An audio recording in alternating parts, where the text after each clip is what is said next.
Hello everybody, welcome back to my slow fashion channel. My name is Alyssa. For those of you that are new, welcome. Mwah. For those of you who are coming back, mwah, mwah, double welcome. I am so happy to have you come and visit my channel. This week I thought it would be interesting to talk about my journey to slow fashion. I didn't really make a conscious decision to go, to veer towards minimalism or sustainability or slow fashion, that kind of thing.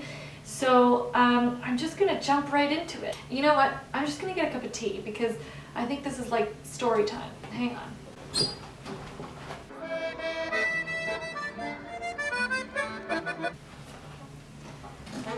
Okay, I'm back. Okay, so now that I think about it, I think that the idea of slow and truly appreciating what you have starts first from when I was really little.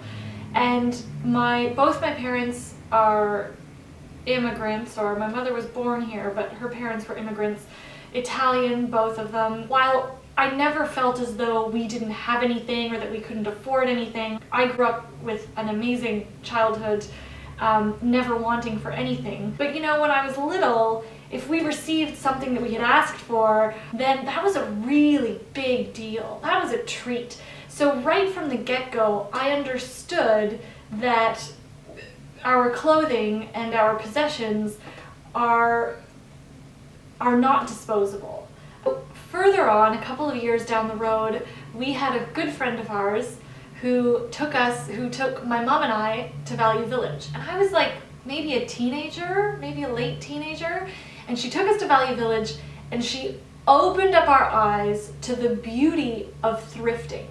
So this is kind of the second little mini aha moment that probably happened subconsciously, in that, used clothing is just as good as buying it off the shelves, and you're giving it new life.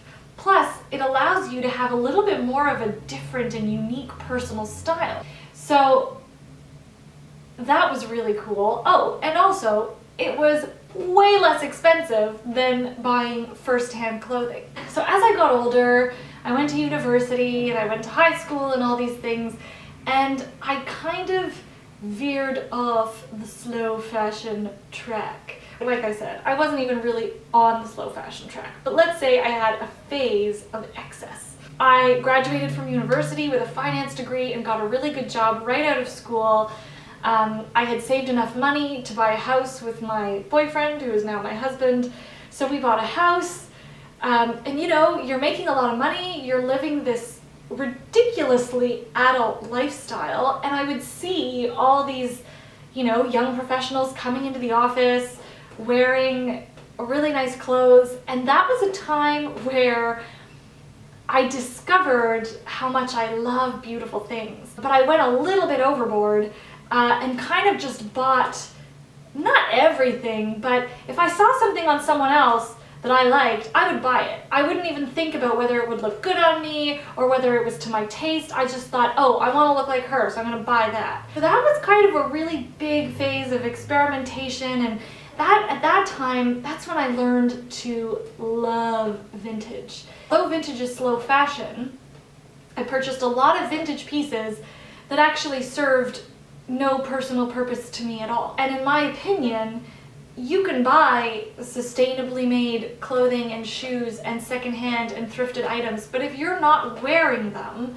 then that's being just as wasteful as going to the next fast fashion chain and filling your closet with that. To me, slow fashion and being conscious is primarily about loving and appreciating and using what you have. That was a little bit of an aside. Sorry.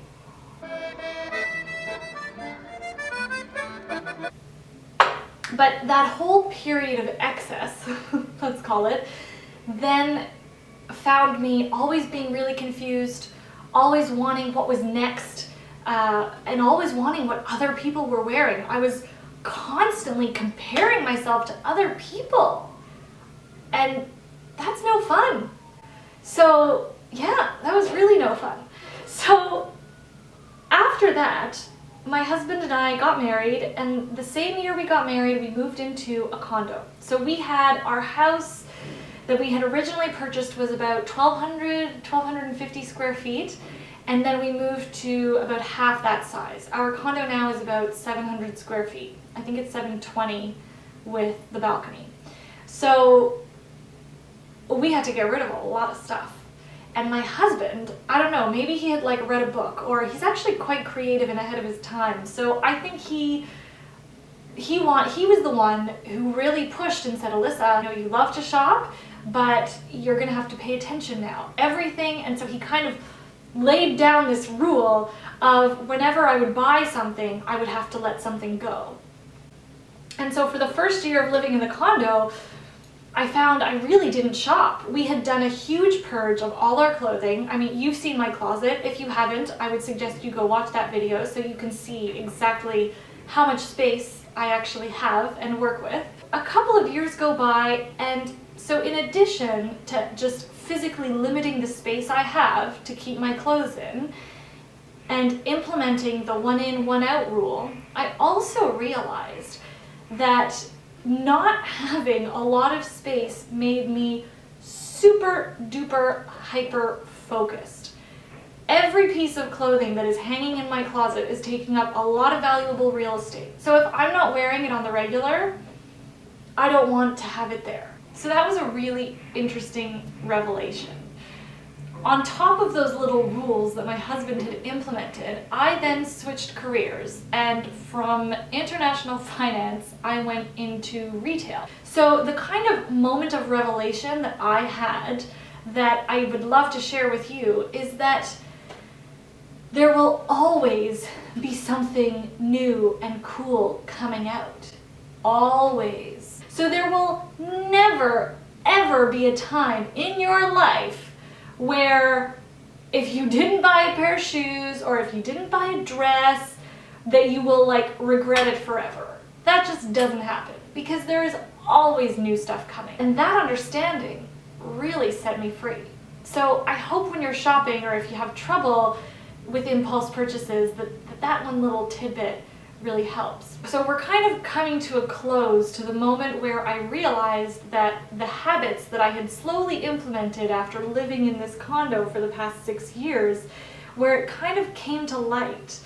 I had been asked to do a presentation, ironically enough, for my first employer, and I was thrilled that they had asked me back to talk about how to shop your closet. In researching for that presentation and methods for people to be more sustainable and conscious when they're shopping and getting dressed, that's what brought me at the end of 2016 to kind of not just go ahead and live it, but hope to share these experiences and these tips with you. My goal is really just to help people feel good about what they wear and shop smarter and make more conscious decisions.